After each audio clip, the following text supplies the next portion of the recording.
Three, two, one. Yes. Hello, hello, hello, hello. Yes, please. Hello? Yeah, Yeah. you're audible too. So let's begin. Yeah, finally, after a long time, we are finally here. We Yeah, finally man. made it. I guess it's around 2 months. Yeah, we have been We've been procrastinating a lot. a lot, a lot. Yeah. So for me, courage is such a huge, important topic that I actually bought this book, Courage is Calling. And for Oh, by Ryan me, Holiday. Banana Holiday. Yeah, And the yeah. thing is, besides providing a lot of value in my personal life, Ryan Holiday talks about courage in a way which is a lot more underspoken these days. I mean, in the self improvement space, we often talk about productivity, we often talk about self awareness and Hmm. being in touch with your feelings and all. But courage is something that is very less spoken, and I Yeah. think it doesn't get the same amount of spotlight that it deserves.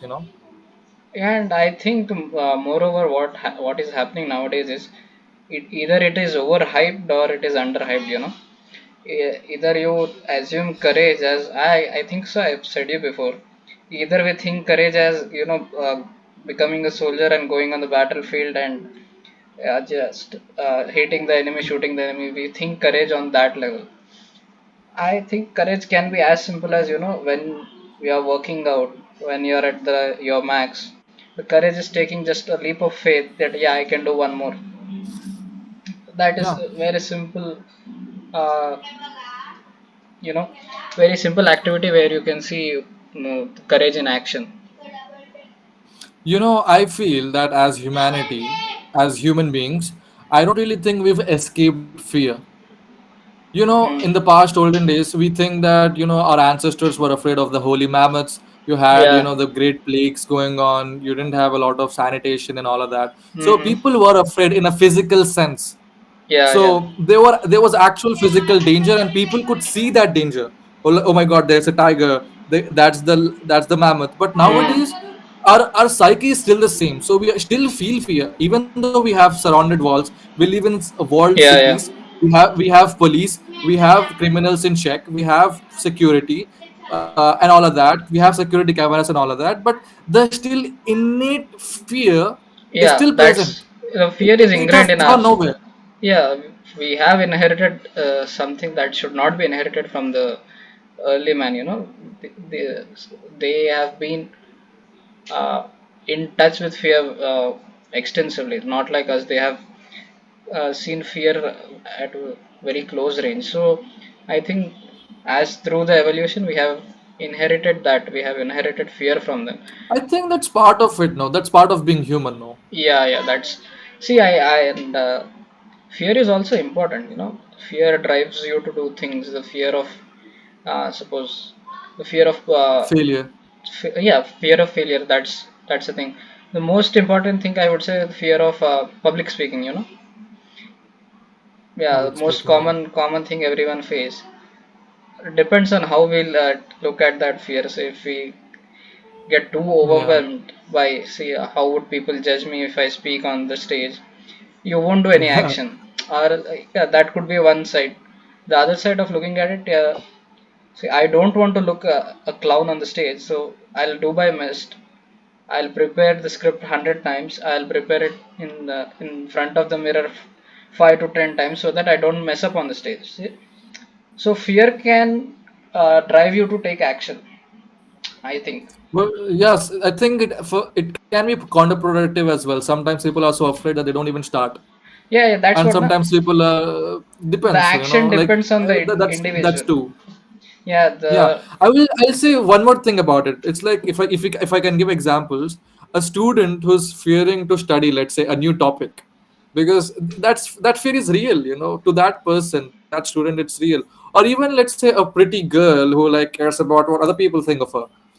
So I would say the fear has gone nowhere. It's just that it has gone from being grotesque, external, and visible to more nuanced, like status type of thing. yeah, it Like has changed what we forms. it Even has it has changed forms. undergone Yeah, metamorphosis, you could say like that. yeah, But like yeah, still, if you dig down deep into your fears, you will still, if you dig deeper and deeper, you'll suppose For example, we'll take the fear of public speaking. Yeah. So why do we fear to speak on the stage? The first thing is you will be get people will be judging you. You'll be thrown. Critics will be all over you, etc., etc. Yep. Yeah, Yep. that Yep. is the first action of that fear. Yeah. So if we Yeah. go a level deeper, uh, and let's ask ourselves the question: what happens if some people say bad things about me? You're Yeah, ostracized from the community. You're ousted by the community. yeah, yeah. You're no longer part of the tribe. That's the main primitive fear. In earlier days, people used to be in flocks. They used to be in a herd type Communities, situations. Yeah. tribes. So there, if you were left alone by the tribe or by the herd, it was definite that you'll be get killed. Yeah, you're There going to the get, you're going to die. chances of Yeah. survival being alone was And very less. procreation will And be very less. Yeah. procreation will come second. First, you have to Yeah, survive. you won't even be living before you can procreate something. Yeah, Yeah, yeah. that's true though. So that's the innate fear. No, that is the most primitive fear. On that, today's fears build upon. So the fear of being Yeah. neglected from the crowd. On over that, fear of judging. On the over that, fear of public speaking. So that's what today's fears have turned out.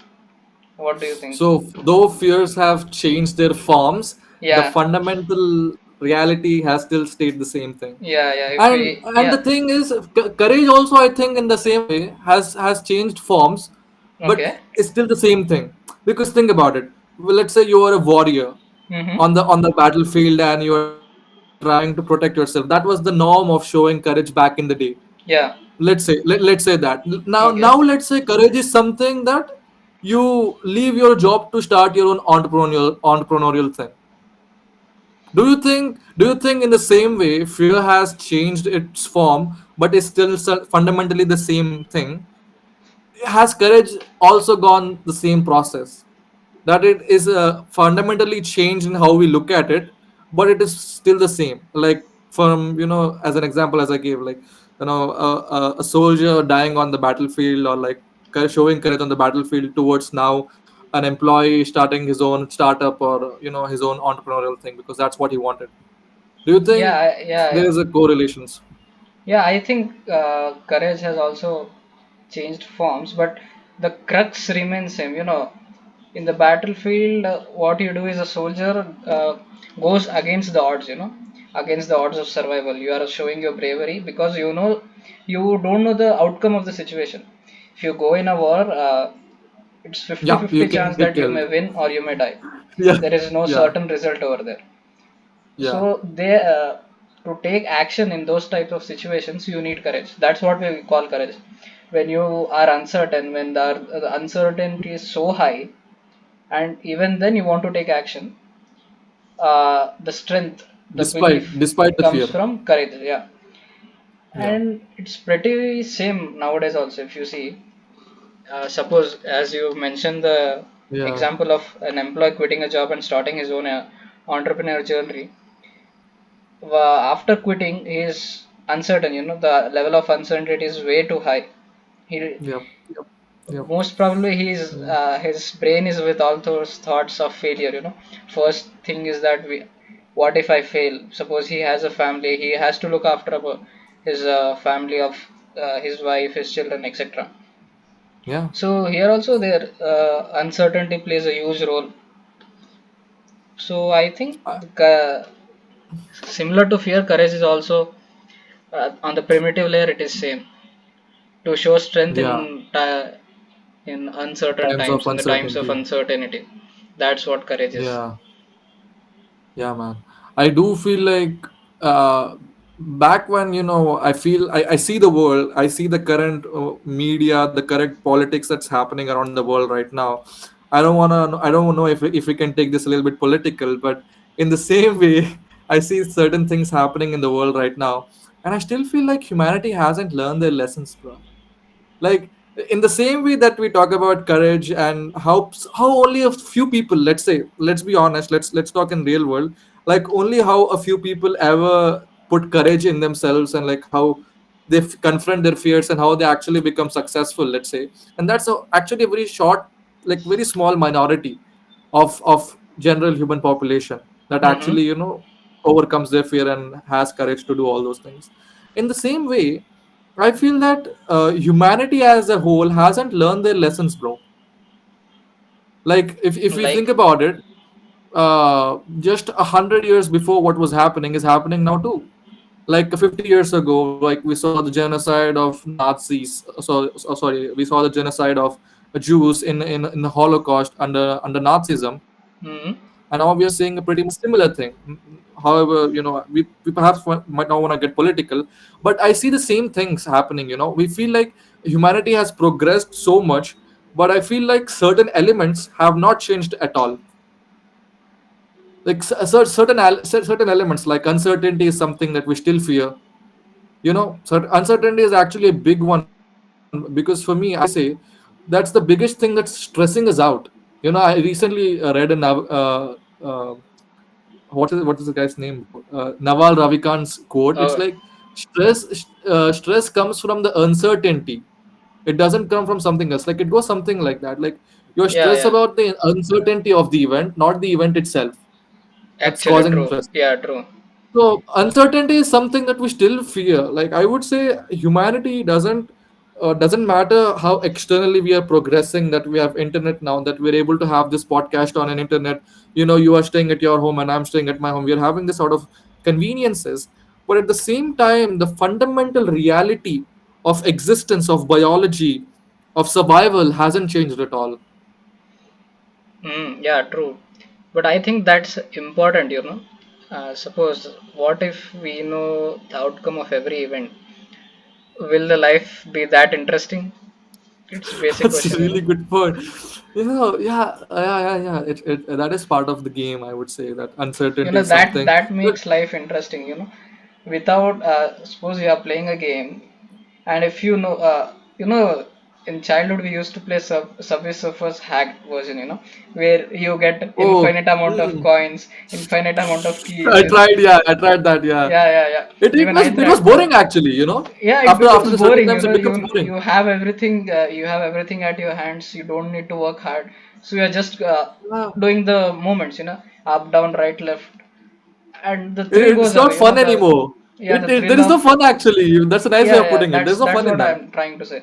The thrill of getting the certain score, the thrill of earning Yeah, certain amount of coins to buy a certain character. yeah. That all goes away because you are given with everything. So, in the similar manner, these elements, the elements of uncertainty, are different human Fear, emotions. courage, Yeah, emotions. fear, Yeah, courage, fear, different courage, human emotions. etc. They bring the juice out of your life. That's what is important in life. Or else life becomes very You boring. boring is something that I am glad that you mentioned out, because as students, let's say, we have a pretty structured life. We're Yeah. going to study. Sometimes it does get pretty boring. So that perhaps is something that we look forward to as humans. Something different happening every day. So that's a good thing. I don't say that it's a bad thing, but still, I for me that's pretty fascinating. Let's say that the fundamental realities of survival haven't changed. And even in Yeah. that same perspective, I would say the value of hard work, the values that we have basically, right? Like for example, the trait of being hardworking, or like the respect that you get from others when you are hardworking and you have that work ethic, is something that is still universal. Yes. Like as you said, as you said, Kibai, when we have everything, we have every money, we don't really Mm-hmm. feel motivated to do something. We don't really feel fun anymore in that game. So for example, similarly, let's say there are princes, like they have, by birth they are given everything. They have almost unlimited amount of chances. They can fuck up a lot of times, but they can f up a lot of times. They can make a lot of mistakes in life, and still they are pretty okay. They Yeah. don't have to do anything else. But then when you see the See, people we could account that to their perception parents. about them. We could account that to their parents because their parents worked so hard.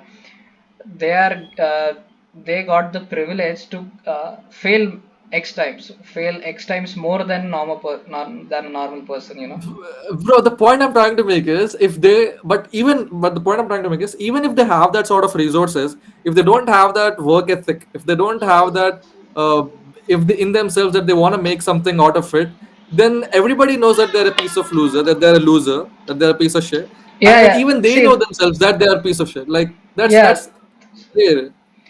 perhaps it won't be proclaimed or it won't be said in their tenure. Suppose they are ruling for 5 years or 10 years. In their tenure, those words won't come up. People won't say that this ruler is bad or that ruler is bad. After his tenure is over, then words start to come Hmm. out. The history records everything. So whether he was bad, he was good, etc., etc. Incompetent or he was competent. Yeah. Yeah, yeah. So you have to decide how history wants to remember you as a good person or as a bad person. So that elements of work Hmm. ethic that still remain. For them, suppose Universal, you and I, universal if across the we field, the think of respect the, that you get from it. yeah, if you Yeah. and I think about the present, suppose you are given a task and uh, suppose you are in a team and you have to come up with an idea, but your teammate has come up with an idea, but you take credit for that. So ethically No, that is that's wrong. bad. Yeah. Ethically that is wrong. Yeah. And if you think of your current situation, what comes to your mind? See, if I grab the steal his idea, maybe the superiors would get impressed, I'll get a good promotion, I'll climb up that corporate ladder Yeah, or the etc. hierarchy. But in the long term, Yeah. how does that affect you? That Yeah. one Yeah. action or that one decision you take will affect your character. All the other teammates will Yeah. think, अरे भाई ये तो चुराने idea चुराने वाला बंदा है. They won't share Real, the everything with you. reputation. Yeah, from that Yeah, point the itself, reputation gets broken. the closeness you can build with the relationships you can build with others, it significantly decreases because of that one small decision. So So it's ethics are micro very very win. important. Yeah. No, it's like micro win. You win at the event, but macro over life you lose Yeah, over the long term. Yeah. over the long term, because history records everything. True So that, maybe man. True that. kings, great kings in their tenure, they were said great, but after their tenure was over, after they died, probably they were not that praised. Yeah, like reality shows itself. Like one of the other things I would say, I mean, continuing the theme of saying that the fundamental realities have not changed, I would also say that reality has not changed itself much either. Let's say, I was recently watching this video of Russell Brand where he was commenting on how, Will Smith slapped Chris Rock and how it was a big thing. But he basically pointed out something like, we live in a world right now where we are so disconnected from reality. We don't see the ugliness of reality, and then we are so sheltered, and we are living in a space like Oscars where it's all fluff, where it's all glamour, where it's all bougie, like there is no connection with reality. It's just a parade of successes and drama and whatnot. So for Chris Rock, or like for Chris Rock to get slapped, or to Will Smith, to be realistic at that point to defend his wife, is something people were like not ready for it. Like I would say, living. I think there's an illusion, bro. Like keeping that in mind, I think many people I think are living in an illusion that since we have internet now, that since we have so many modern day facilities, that we are living in a post modern world, that reality is changed now. Like it's all easy now. Like for me, I would what one of the things I would say to you about this theme is, life is a warfare. Life is a battlefield. 2000 years ago, Marcus Aurelius said it, and then recently, Carl Jung also said that, in his writings, that life is a battlefield, and if you are not, always going against life, then life is gonna come at you. So people, I don't think recognize this fact, bro, that fundamental reality has not changed. That if you think people are like, I will plug myself into an AI world, into a meta world, and there I will have all the pleasures of life without having any struggle, without having to work for it, and that Hmm. that will be making me happy. and that will be purposeful.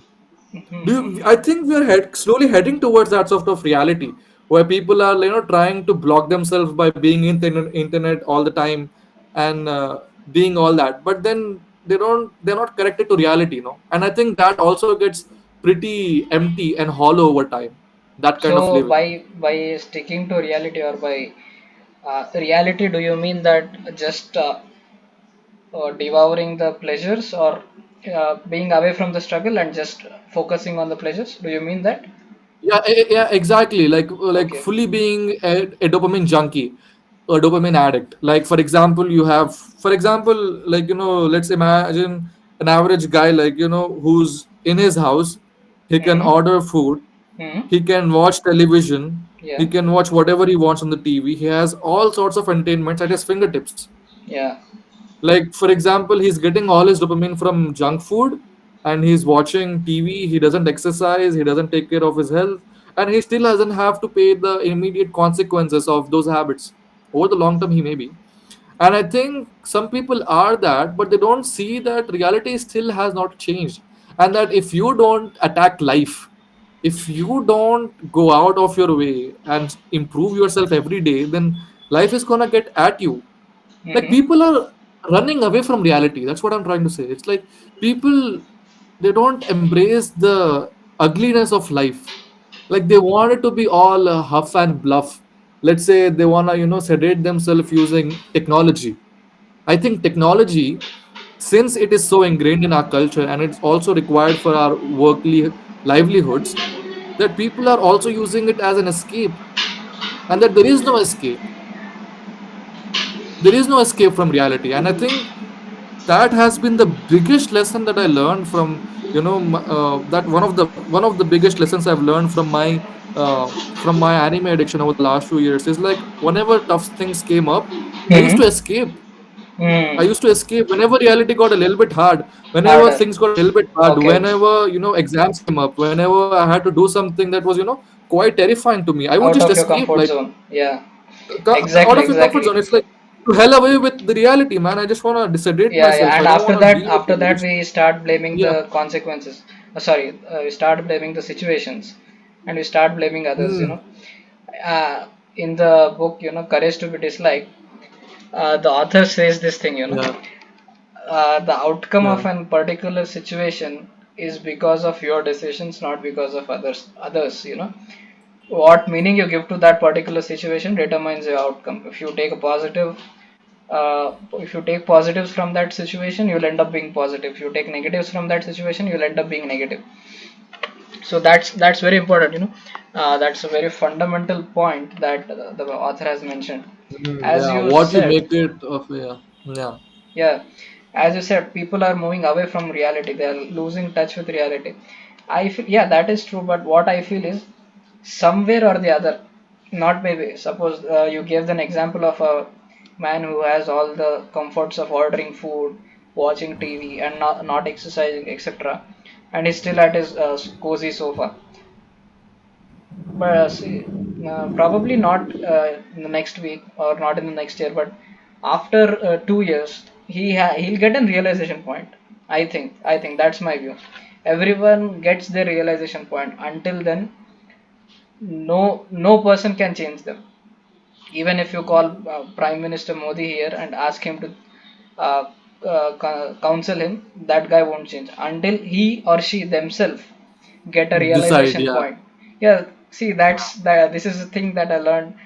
When you play with kids or when you have siblings with you, Yeah. they have wants. They have some nasty wants, and they won't. Yeah.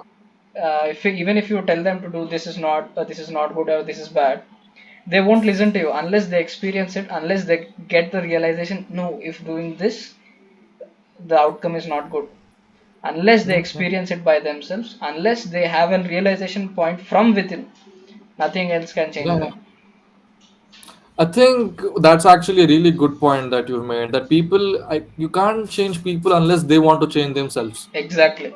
Exactly. Because I actually felt that people will tell me, like people, like I would say, in my life I would say ki bhai, I was told ki bhai, if you do this, it's not good for you. and I still did it because I was like my life or whatever, and then Yeah. I paid the consequences, and then I realized, oh, that was actually bad. Now I shouldn't do it. And Hmm. I think it's okay for people to learn it that way as well, but it's better to, the wiser person is someone who learns from the experience of others, that sort of thing. So it, Yeah. yeah, I would like to contradict a bit. It depends from person to person. You have to leave it to that person how he or she thinks, how he or she wants to come up in life. If they want, see, some people they learn from experiencing it by themselves rather than even getting wisdom from other people. Even if you suppose you read a book today and you get some wisdom shots, so doing xyz is Yeah. not good, or during xyz times your behavior, your attitude should be like something like abc. But yeah, okay, you read that, it's with you, but does that actually translate into action when those circumstances arise? That's the big question.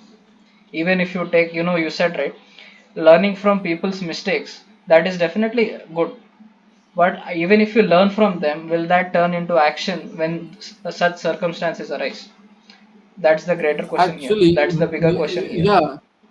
And I think I love the way Alex Hormozy defines learning in that sense. Learning for him is basically same situation, different behavior. Okay. That's his definition of learning. If the situations haven't changed, if the same situations, like let's say similar situations, and your behavior hasn't changed, then you have learned nothing. I think that's a really good filter to see if you have actually learned or not. But then coming to another point, backtracking a little bit, I would say there is actually a phenomenon happening in Japan called as hikikomori. Do you Hmm. know about it? I think No, so so. basically, People just, they desocialize themselves from coming out in the public. Is that it? no, like yeah, that's it. But there's actually a lot more to that. It's like they will stay in their rooms. Yeah, yeah, They yeah. won't go out. They won't talk to anybody. Hmm. They will just sit in their houses, do some Yeah. otaku stuff. Like they'll binge read manga all day or anime all day or something else. And then people are actually paying it. For example, let's say so their parents, they'll pay for it. Like they'll pay for the things that they'll put food outside of the door or something like that, and they lock themselves up. And it's almost 2 million people out there, bro, in Japan who are actually doing that. That's So they actually a just huge number. they are avoiding interactions with people. Yeah, they're not only avoiding it, but as I said, they're like just living a junkie life. Like engrossing themselves in manga all day. And there was this one redditor, I think I heard that there is so much stuff in their room that if there is a fire accident happening in their building, that they won't be able to come out of it and unlock their door. Oh my god. Actually they're living pretty junky lives, not washing themselves up, not organizing their environment. It's pretty mad in that sense. I don't think that's particularly in Japan, but I think they've done a better job of accounting it so that they know how many people are there like that. I think Okay. elsewhere it happens in India too, maybe in smaller amounts, but like still, I think it happens all over the world where youngsters especially feel the pressure to do something, and they're not able to quite cope up, and that's why Mm-hmm. they kind of junk out, they become a junkie. That I think is I happening, bro, think, like people see, not able to those cope. kind, yeah, yeah. So those kind of behaviors start with, they come in a cycle. First, suppose you have good friends. Not good friends. Suppose you have friends. Step one, but in step two, you can't trust them. You don't have good quality friends. Or suppose you have Yeah. gone through situations where trusting people becomes very very difficult. So in Yeah. step three, or not phase three, let's say phase three, not step three. In phase three, you just you just what you say, distance yourself from people. You just push people away. Yeah. Step five, you just be with yourself. And from step five, if you don't come out, you are still going in that loop. You just be with yourself, and you end up like you said, like the people in Japan, you end up in that way. And the Hikikomori solution to this san. problem Yeah. is interaction with people again. So you need that Yeah. trust, you need that courage to, oh, can I trust this person again? even though I have set of consequences, or I have set of events. Suppose out of 10 events, 8 events have not gone in my favor. 8 out of 10 friends, 8 friends have betrayed me. So do I have the courage to take one step ahead and believe in this 11th guy? So see, that's the whole point. It I starts think with people one, yeah, interaction and ends with also people yeah. interaction. The problem you said.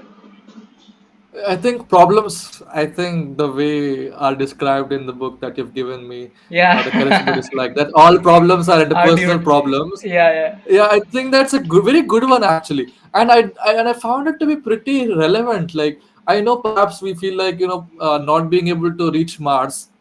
I don't really think At that's an first, see, interpersonal problem. the after reading that statement, I was shocked at first. How could every problem relate to an interpersonal problem? How could Problem, every yeah, problem relate to a problem yeah, between two people? Uh, Even though I don't completely agree to that till now, but yeah, I'm slowly starting to process that, slowly starting to accept that. yeah. Because think about it, bro. Who really cares about humanity except for humanity? So, for example, That's a good point. let's say I am actually developing a drug for curing cancer. Yeah, What is that problem for? It is to solve a problem of another human being. So I absolutely. think it is pretty relevant, I would say, like in a broad sense of the word. Mm. Uh, and that's what you're trying to do, I think, with medicine, engineering, business. It's to solve other people's problems at the end of the day. So it is actually quite Yeah, but if relevant, you I try would to say. maintain that pure feeling up till the end, so you start with, yeah, I want to help X people, XYZ, or I want to make an good impact on people. You start with that intention in mind. But as you progress, is that intention that pure as it was when you started? If yes, you are on a good path. If not, things happen like all we have seen. Businesses just try to earn money. But what was the core value of starting a business? I don't have something, you don't have something. So first thing of business was what? Barter system. I have something that you don't have, you have something that I don't have. Let's exchange, Let's so that it's exchange. a mutual benefit for both of them. So Yeah. that grows to level 2, where mass people don't have anything. Suppose, let's say, manufacturing. Let's say clothes. Mass people don't have clothes. I take cotton, I produce clothes from that cotton, and I supply it to everyone. So that is basic. Everyone needs clothes, shelter, food, 3 times food. That's one of the basic necessities. So I when actually you have, progress, yeah. that thought of that intention why you started, is it that pure? If it's that pure, most of the problems will be avoided. Yeah, man. I do. I actually had this something to talk about to you as well on the same similar point. Is like Russell Brand has talked about it about his addictions. Is that now after if you don't know, do you know who Russell Brand is? Yeah, not really. For me, I like to describe Russell Brand as a spiritual mystic from Essex. Essex is a county east of London, Okay, and okay. he's a pretty good spiritual guy who talks about his spirituality nowadays. But Mm-hmm. earlier in his young age, he was in the show business. So for like around till 27 or something, he was a junkie. He was a drug addict. He had a chemical dependency. But after that, for 20 years, he has been off of it. He Mm-hmm. has recovered himself, but he actually he did a lot of maniac things, like wild things when he was a drug addict. He used to actually go to shows before, and do drugs before it. I think some celebrities do it now too, but he used to do that in back his days, and he was pretty wild, right? And one of the things he has said about his addiction recovery is that now what keeps him away from that substances is being of service to other people, is to care about other people, is it's to externalize his thoughts and his consciousness outwards to other people, to how he can service other people. And it's all about others and not focusing on himself. And he actually talked in a way which is, I'm paraphrasing it, it's like, whenever I have tried to focus on myself, what about my future, what about my job, what about my future, what about my living, and like all this attention is on yourself, that's when I've suffered. That's when I have, that has done nothing good for me. But when I have focused on other people, how I can help other people, how I can, be of use to other people, how can I service other people, that's when he has tell that he actually finds it easy to stay off of drugs by focusing on that. So I would like to know your take on this. It's like, do you really think that focusing on other people's problems and solving them helps solve your problems too? I think that depends from person to person, you know. First of Do you all, think there's, see, yeah, let's take a very simple example. Suppose you have 10 chocolates with you, and your need is just 3 chocolates, you know. Just a hypothetical example. Your need is 3 yeah, chocolates, and you have 10 chocolates with you, and so your friend comes and asks for a chocolate. You can easily give him a chocolate. But when your need is 3 and you just have one, then your friend comes and asks, will you give him? When you are not self sufficient, how are you able to provide value to others? It was just enough. So the chocolate example maybe it doesn't make sense. Let's take example of food. Suppose your minimum requirements is 3 meals a day. When you have surplus food or excess food, you can, yeah, definitely share it with others. When situations come where you yourself are not able to have a single meal a day, so how many percentage of people will be able to forgive their meal and give it to their friend, you know? very few, and I think Very those are few, the and I people are don't called think like so. The one Mother who, Teresa or something. Yeah, yeah, and there is nothing wrong in people not willing to give up that one meal to others, you know. Is that wrong? Suppose I can't fulfill myself, how am I be able to be add value to other people's life? If I am not at least having one meal a day, how will I work tomorrow? How will I be of service or be of value tomorrow to another person? So people who are not willing to give up are also not wrong in my sense. So it basically depends on the it perspective. depends. Yeah, I actually think that's a good way of putting it, because I feel like in business, if we can come to that, it's like people sometimes, are so self-absorbed. Let's say people, we can feel it, right? Like, they are actually just trying to take money from you, and they're not trying to provide real value to you.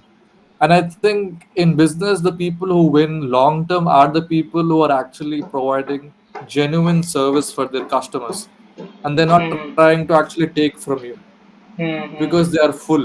Like, for example, let's imagine, I can't really give you examples. I'm not really getting it, but let's say Geo, for example.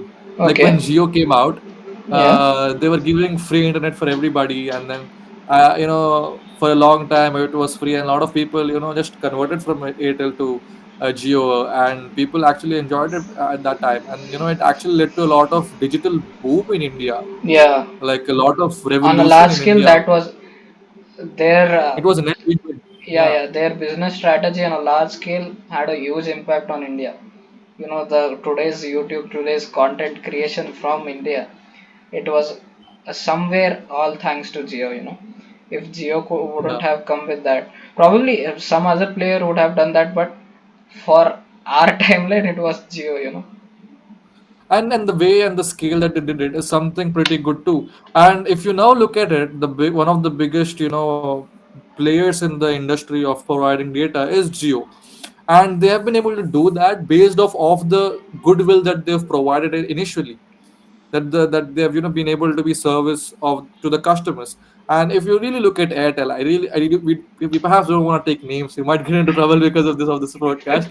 But the way they have been so cunning, let's say, from the past. Let's say we know before Jio how pricey Airtel was, but still people didn't have any other option, so that's what they had to take from Yeah, they Airtel. have but the but this kind of monopolize the market. You know.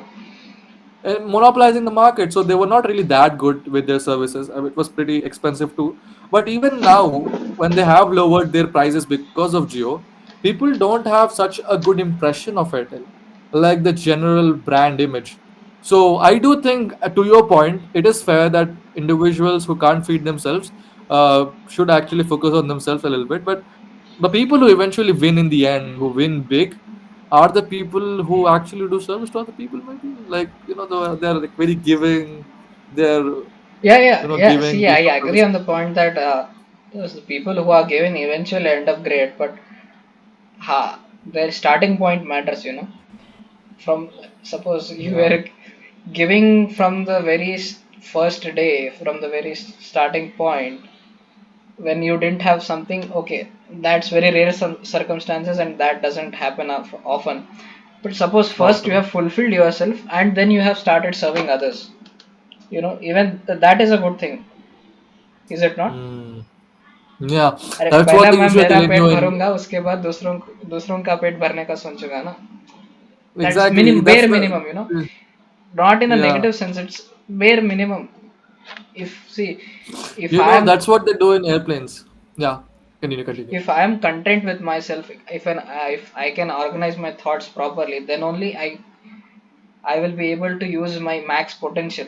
You know, max potential in producing any kind of work. So it could be servicing others, etc., etc. Any kind of work that comes only when I can use my potential to the max.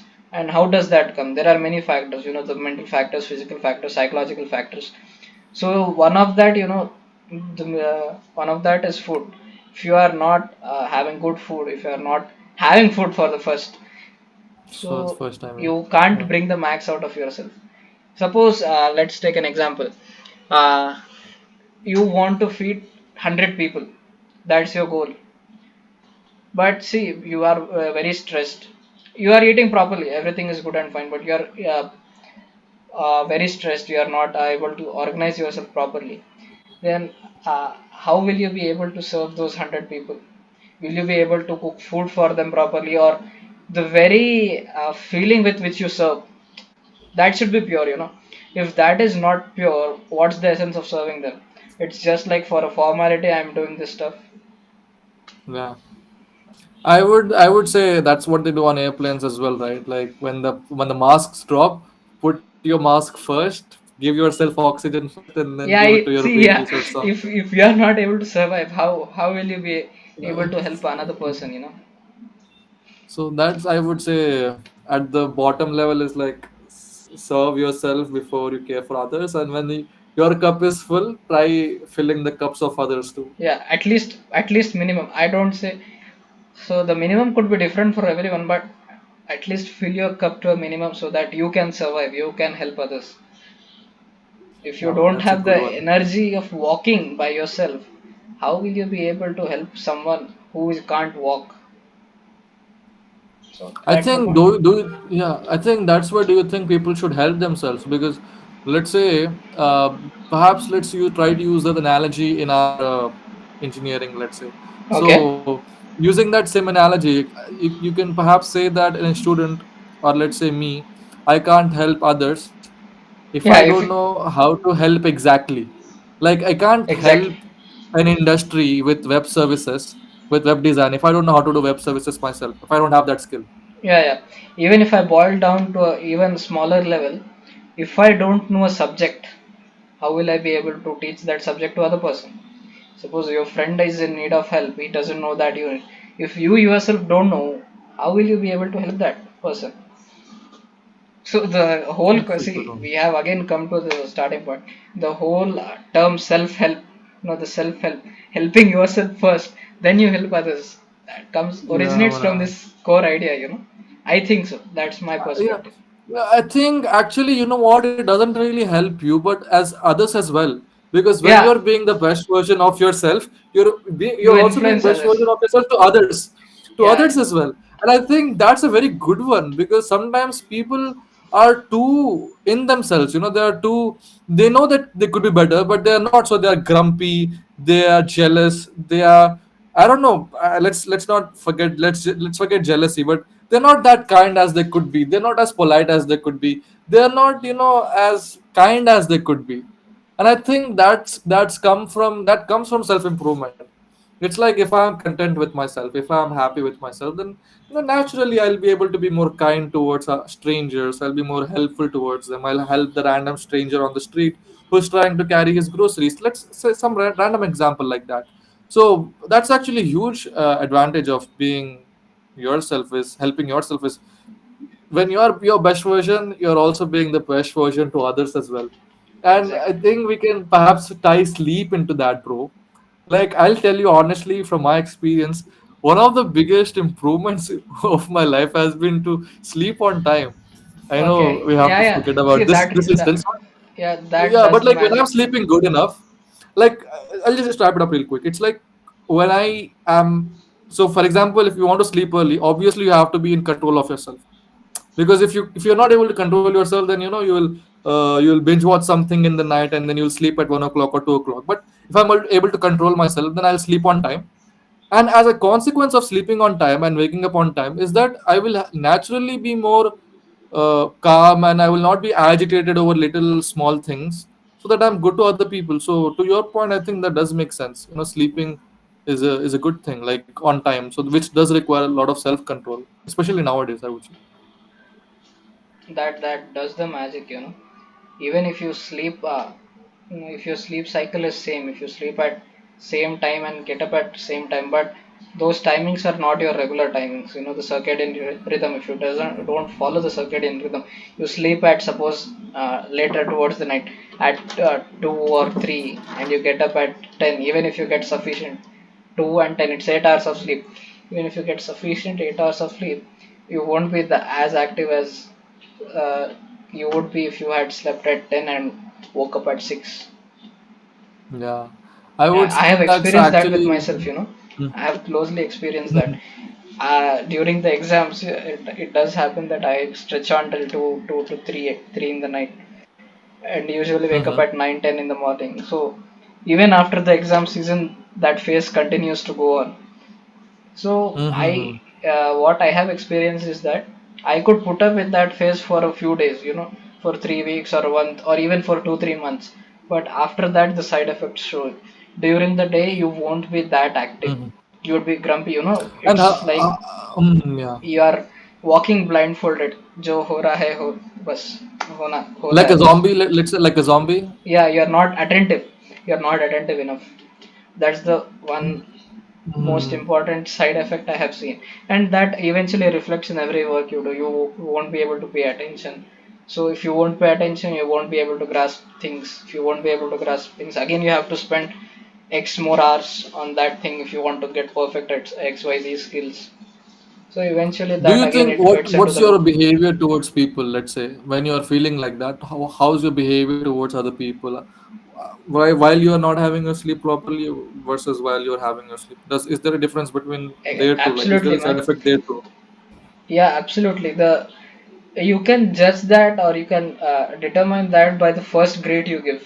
You know, when you meet a person for the first Mhm. time in the day, the how the person greets you tells how his day has gone or how he has been. If that is an enthusiastic greet from that person, if from my side, suppose you are meeting me for the first time, I Yeah, generally don't be that enthusiastic, but yeah, if it's above average to good, I had a good sleep, or at least my sleep cycle is good, or else if it's towards the lower side, it's not that enthusiastic. It's like just hi, hello. yeah.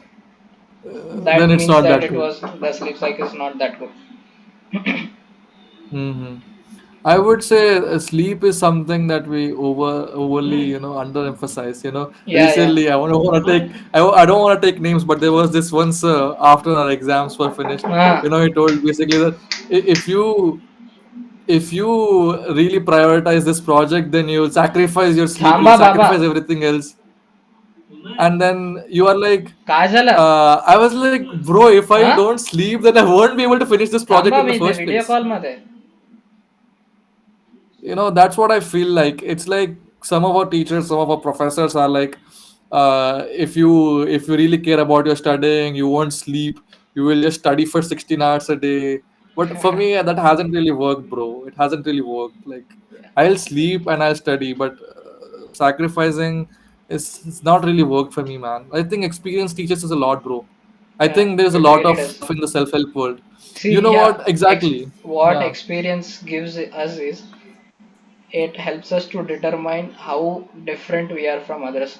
Suppose for X person, for your friend, he may be able to study 10 hours a day, or he may be able to even go up to 16 hours a day. That is his individuality. He is different from you. You can't go up to 16 hours. We have in biology we say bio individuality. We have a term, right? So no two persons are same, and for no two persons under same circumstances, same conditions, they won't feel the same, and their actions won't be the same. That's what I think. And it doesn't have to be that way, right? It doesn't have to be that way It that doesn't. I Yeah, have to be absolutely. like, See, I would like to come to the point before you mentioned that we have to learn from intelligent person or a wise person who is the one who learns from other people's mistakes or other people's experiences. Yeah, he or she may learn, but how to apply those learnings, it comes from experience, I think, because you'll get a formula, suppose if x then y, but uh, for you the situation may be x with z alpha beta also. So yeah, the yeah, situations do you matter, and the mere concept of you being different from the other human being, the mere concept of no two human beings being similar, tells the fact that experiences help us learn more than learning from the people's experiences, other people's experiences. yeah, man. I'll tell you that because I found that because I've been in the self improvement space for so long, I would say earlier in my journey, I felt like I had all the answers. I felt like everything was clear to me. Success is a simple equation. You Yeah, just work hard, sacrifice work hard. sleep, damn, you have success. But now that I've been in this space and I've been reading for a long time, I feel like I don't know shit, bro. I don't know Yeah, anything. see Like there are nowadays. so many variables. Like as you Yeah, said, using the alpha beta thing with that thing, it's like there are so many variables. exactly, There is so much exactly. nuance. See, those conditions in our maths or engineering terminology, we have two conditions, right? One is a necessary condition and one is a sufficient condition. So necessary conditions don't Okay. guarantee that event happening. Suppose in our recent exam, deadlock exam, sorry, operating system Yeah. exam, we had necessary Yeah. conditions for a deadlock, but that doesn't Yeah. guarantee a deadlock happening. But if those conditions are not satisfied, deadlock won't happen. Similarly, Oh, learning from yeah. yeah, learning from other people's experiences, you get those necessary conditions, but you have to find those sufficient conditions by yourself. These following these necessary conditions will tell you uh, that this may or may not happen. This may go in a good way or may not go in a good way. But this guarantees that you won't go in a wrong way. So if these conditions are not satisfied, you won't go in a wrong way. But even if they are satisfied, you are not guaranteed success. You have to find those sufficient conditions Mm, by yourself. That's what I think. in a yeah, that's a Yeah. really good and deep thought, bro. I would Mm. say regarding the way you've connected mathematics and self-help, that has been really amazing. And you know what? That is exactly what I'm trying to do, bro, in engineering. Seriously. Seriously, that's a really good one because I've been trying to do that recently too. Especially, I would say during the DA exam that we had. We have this greedy approach, we have the knapsack approach. I was like, you know what, like this problem, this we have knapsack problem. So we have these many items that you want to carry. This is the profitability. So you can use that in your productivity as well. These are the amount of tasks, this is the output of these tasks, and this is the time required by this task. That's the weight. You divide the time to weight, time to You output, basically ratio. quantify your productivity. Yeah. Yeah, you can quantify your productivity. There are so many great applications when you view engineering through that lens. Yeah, So man. you make it relatable for you. Yeah, yeah, It's yeah. not only good for That's true. your marks but also for your life. That's a Absolutely, good thing, absolutely. I would say. That's actually a really good one, bro. Like the one we've talked about finding the real things, because reality is something I found to be very amusing in the sense that there are so many variables to keep track that you can't really just go by the book. You have It's to have a it's little bit of gut feeling and all of Yeah, you this. have to have gut feeling. You have to have courage. Most importantly, you have to have courage to navigate through those tough sections where you are not able to decide what to do. Basically, you will be faced with many circumstances where, Arey, X is also good, Y is also good. What should I choose, man? So Yeah. there comes your courage. There comes your courage of being wrong. You should be comfortable with being wrong. In a recent And then learn. podcast Yeah. that I heard, Yeah. Ranveer show, if you know the Ranveer show, The TRS. Yeah, TRS the one, yeah, TRS. Yeah. with Vinita Singh, founder of Sugar Cosmetics.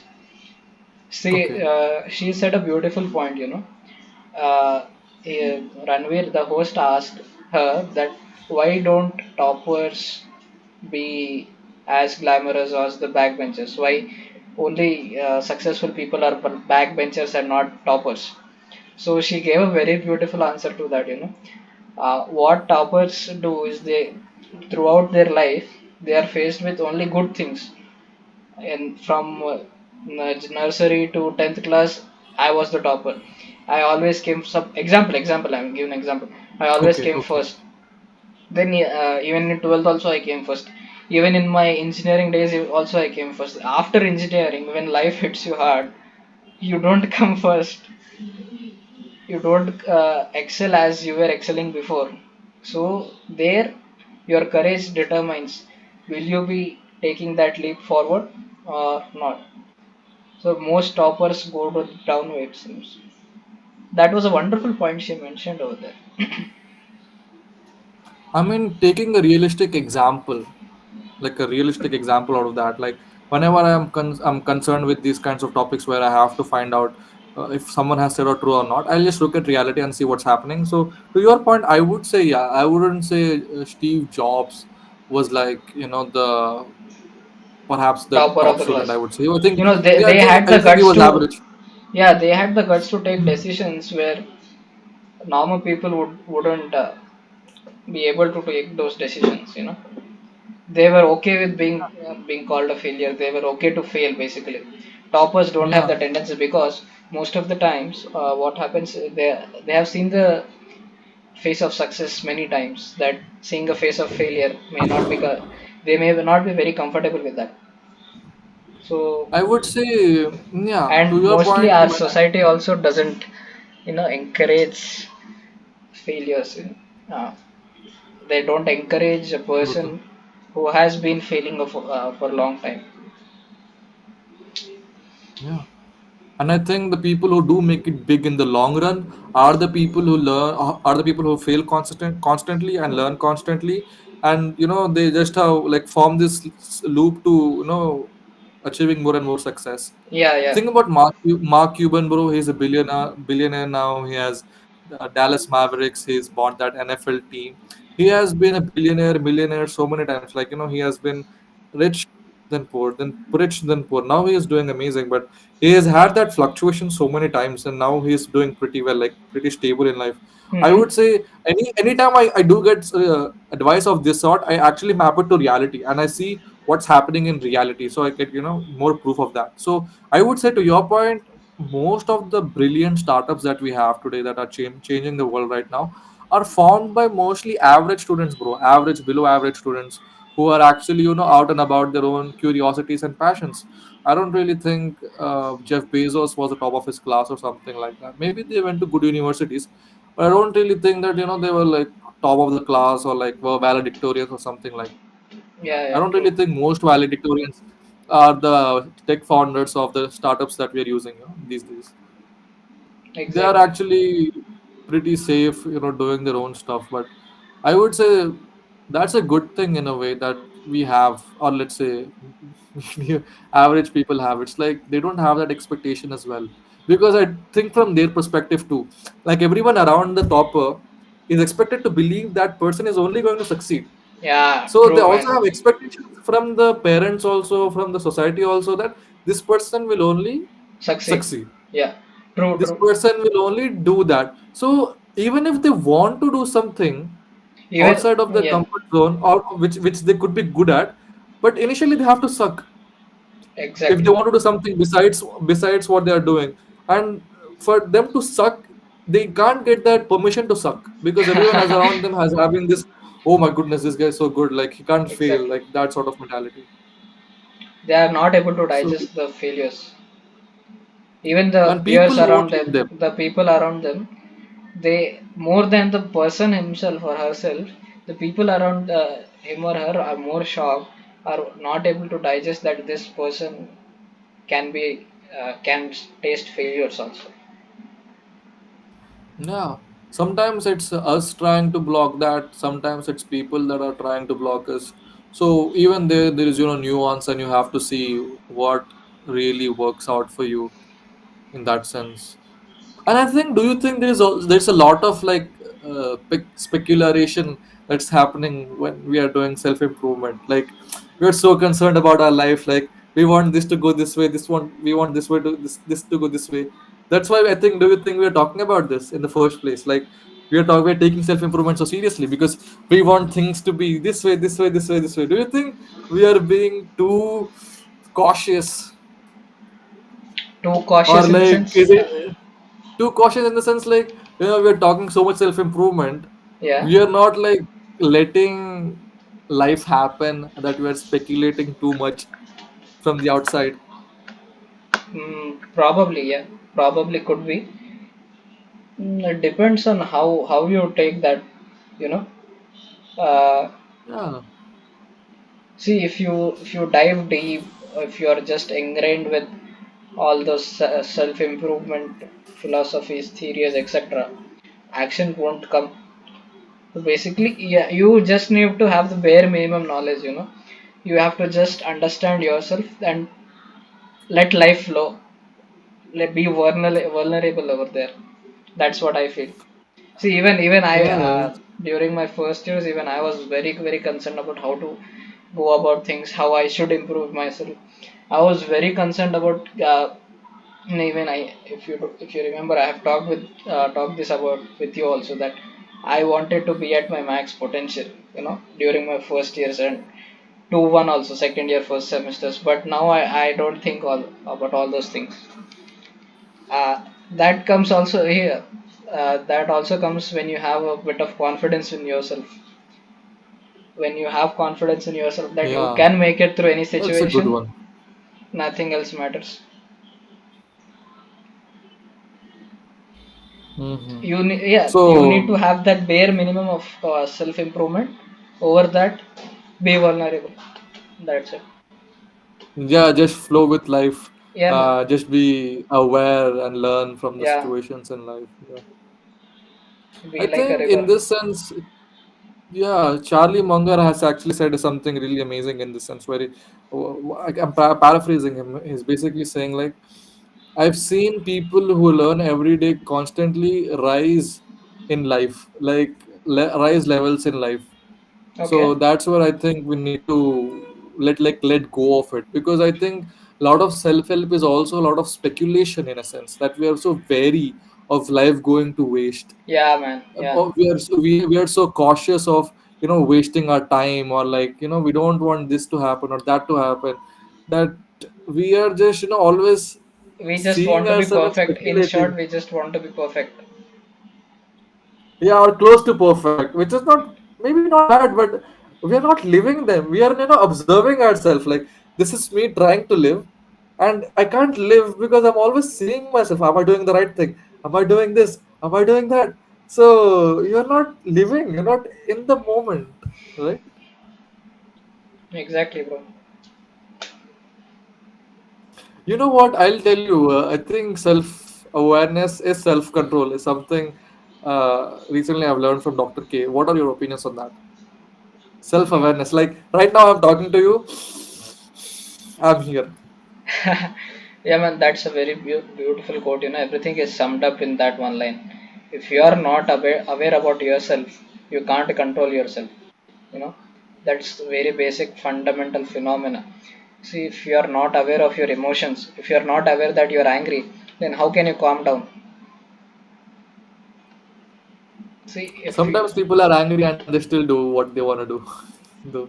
at least they are aware of their emotions. Yeah, they are not willing to control themselves. Self awareness is the necessary condition for self control. If I relate to the previous Hmm. example, Hmm. Self Yeah. awareness is the necessary condition for self control. If you're not self aware, you can't self control. If you're not aware of your addiction, suppose a person drinks every day, he thinks it's normal, but over time it gets into an addiction.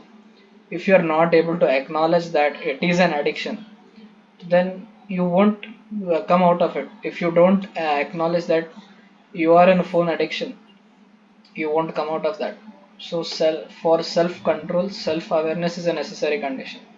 May not be a sufficient condition, but it is a necessary condition. And for the example you said, that even people know that they are angry and they still continue to be angry, it is their choice. They want to be angry. That's what they know, the consequences Yeah. of what will Yeah. happen and what won't happen, and then they choose to be angry.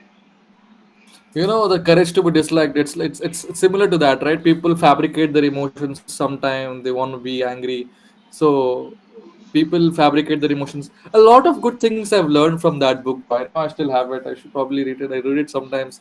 I find some things Yeah, that are did you like, complete the book? truly.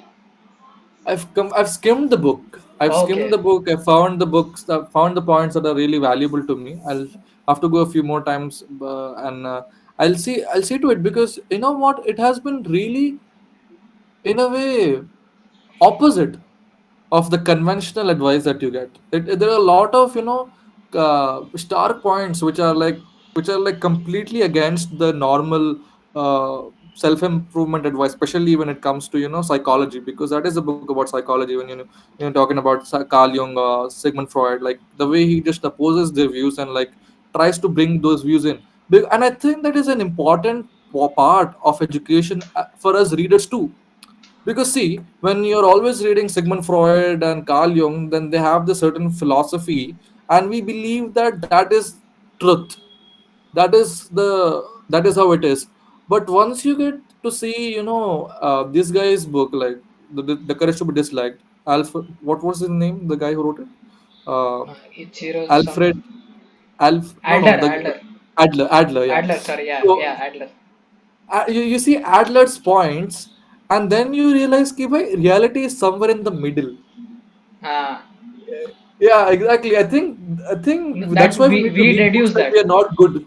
Yeah, Yeah, we deduce he that. doesn't come to that point. We once the reader reads the book and based on the book and the beliefs he or she is holding, we somewhere come to a point where both meet. Yeah, Yeah, I think that's very, very useful, bro. I think that's the point in reading books that you don't agree with.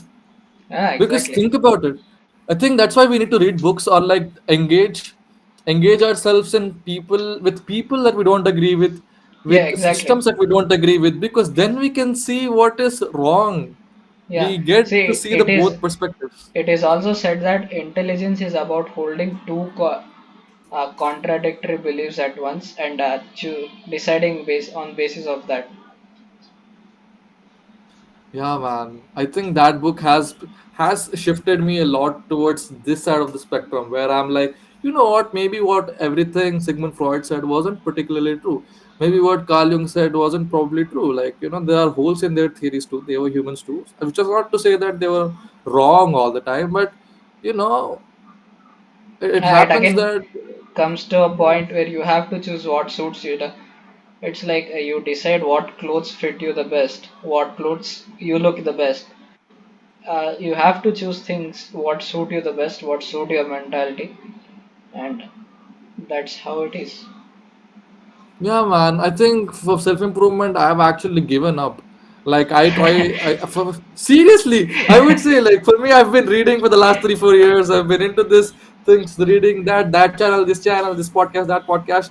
But at the end of the day, I feel like everybody's journey, it's the Dunning Kruger effect. You feel like you know everything, and then you pass some time, and then you're like, I don't know shit, bro. And then you slowly come up to be like, you know what? It's pretty nuance. It's very complex. I can't really help you out. I Hmm. can't really. If a person comes up to me and he says like, "Bro, my life is in shit. I want some help. Give me some advice." I'm like, "Bro, I don't know where you are. I need to know.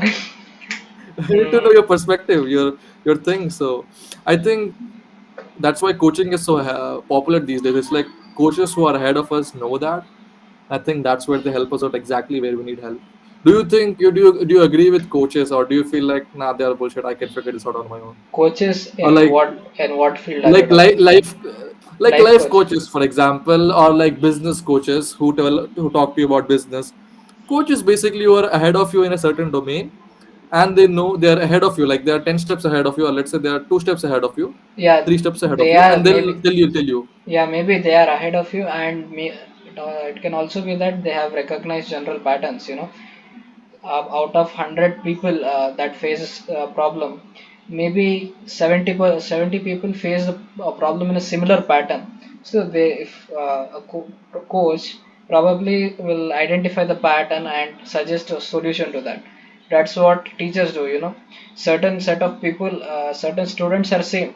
Even if you go through different batches, this year's batch, next year's batch, there always be a one who is always asking questions. There always be a one who is a Hmm. teacher's pet. So those Yeah. Yeah. yeah, Yeah. those Yeah. tendencies, those Yeah. behavior patterns repeat over time. So maybe Yeah. on those basis, they are guys who are a bit more intellectual, and they have recognized those patterns, have formulated solutions for that. Yeah.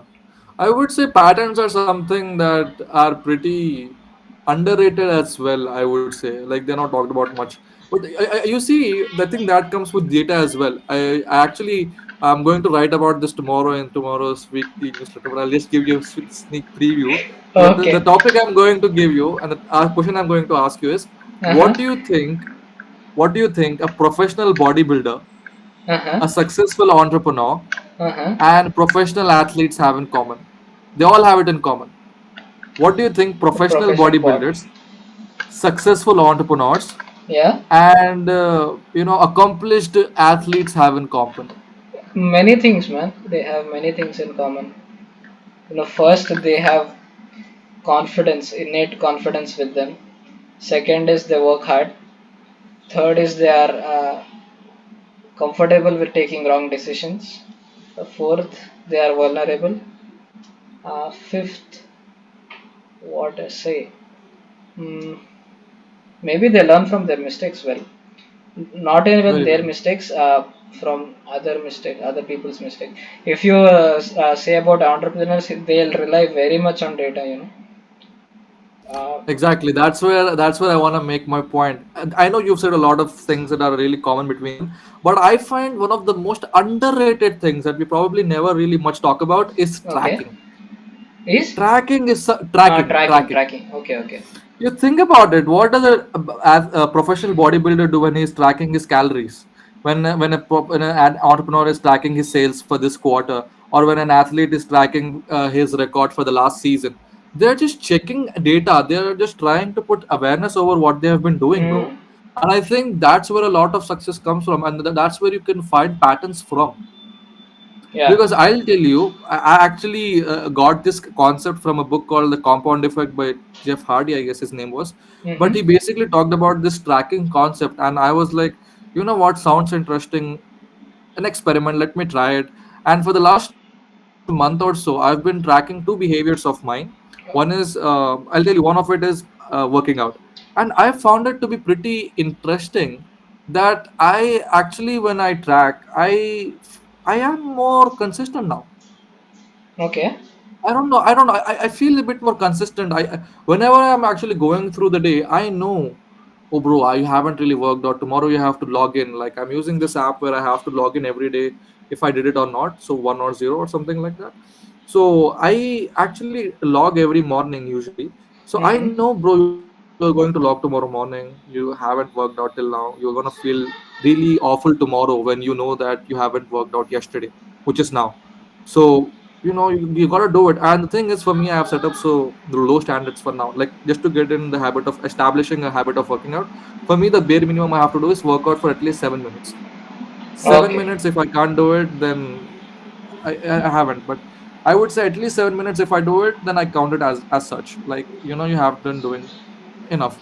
So that's one thing. And then there's another habit that I've been tracking, which I can't really share because I don't. It's like it's a bit.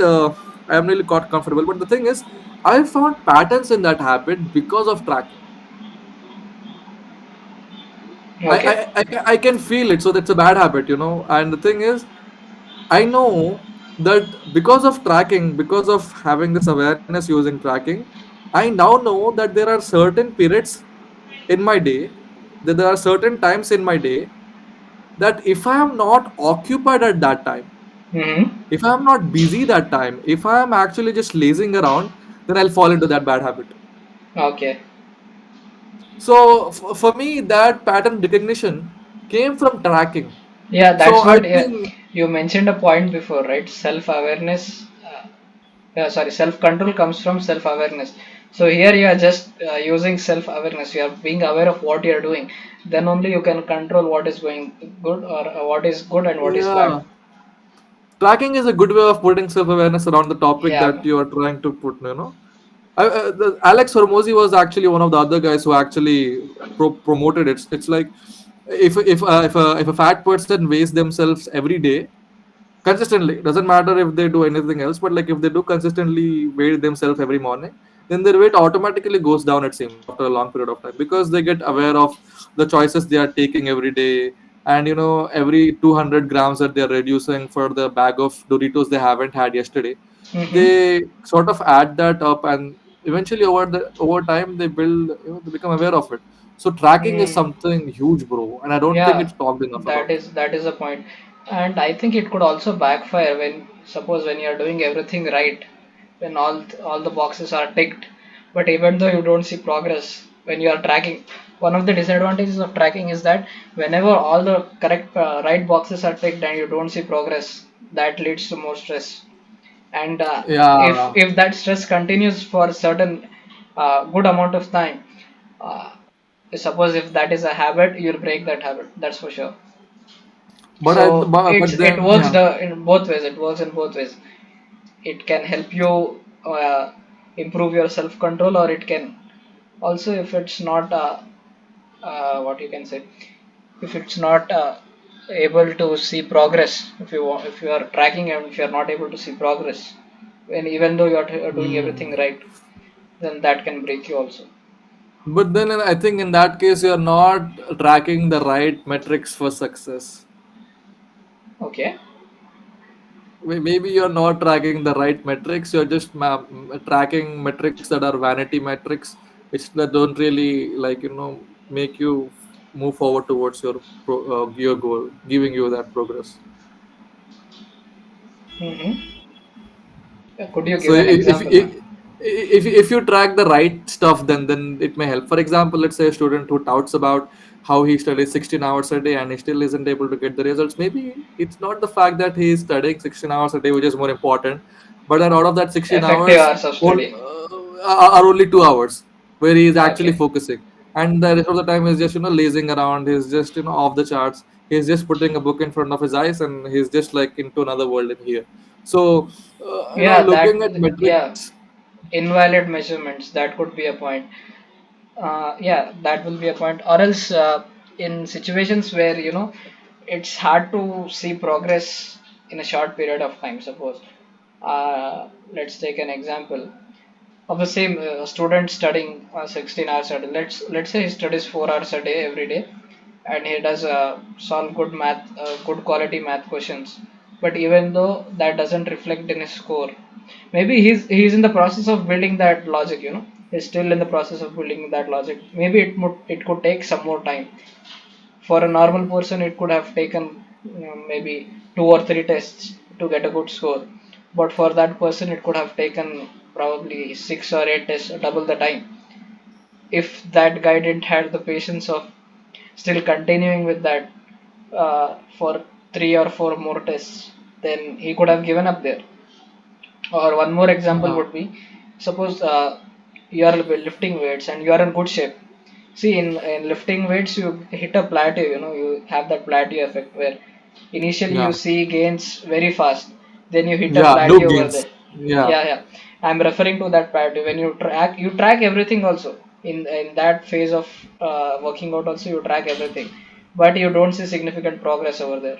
yeah, yeah. Yeah, if you simulate that in different kinds of situations, if you don't have patience in that time, you would easily give up. So that's you have to toggle. Basically, then you have to toggle with measuring, tracking, not tracking, tracking, not tracking, or else you don't track, or else you track. Mm, it depends on person to person. So for you, tracking would Yeah, be like nuance. Like, yeah, I think nuance is something again. Like, striking may help somebody, may not to other person. Like yeah, we've yeah. actually just talked about it, right? So, for example, in the same sense, do you think reading books is something that is helpful? I think that's where also I think you have to have self awareness. Right? Like, for example, I can talk about individuals who are like rich, Mm-hmm. but they don't read books at Don't read all. books. Yeah, Yeah, yeah. they It are like depends. complete self experience, and there are some billionaires who are like, I read 5 hours a day still. Even though like Warren Buffett, they give example of Warren Buffett that he's still learning 3 hours, whatever, Yeah, per yeah. day. So it So depends do you, how they learn. The guys who don't read books, maybe they learn more from their experiences. So it all differs from an individual to individual. That's what yeah, experiences man. teach us. It teaches how individual you are or how different you are from others, and you have to follow your own path.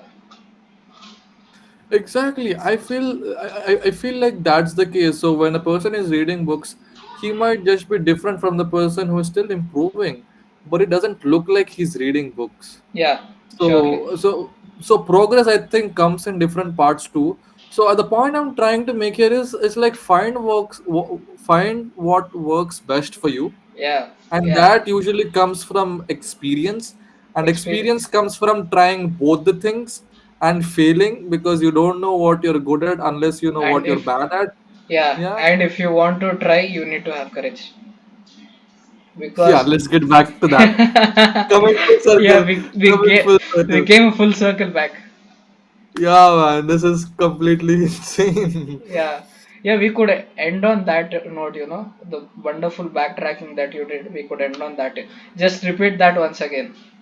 You know? Okay, well, I'll try to end it. It's like to actually self improve, to actually have progress in your journey, you Yeah, need to know what works for you. what works for you? You need to Step back, you one need to step know back. what works for you, and that comes from self awareness. So, two And step self back. awareness comes from failing and learning Yeah, because you from don't trying know out what different you're things, trying out different things, being comfortable with failure, and that comes from being having courage. having the courage. Yo, damn, that's it. Yeah, We've done man. it. This is the first podcast done. Yo, like, Yeah, share, and man. subscribe, y'all. Damn, Yeah, man. That was it a was a good. good experience.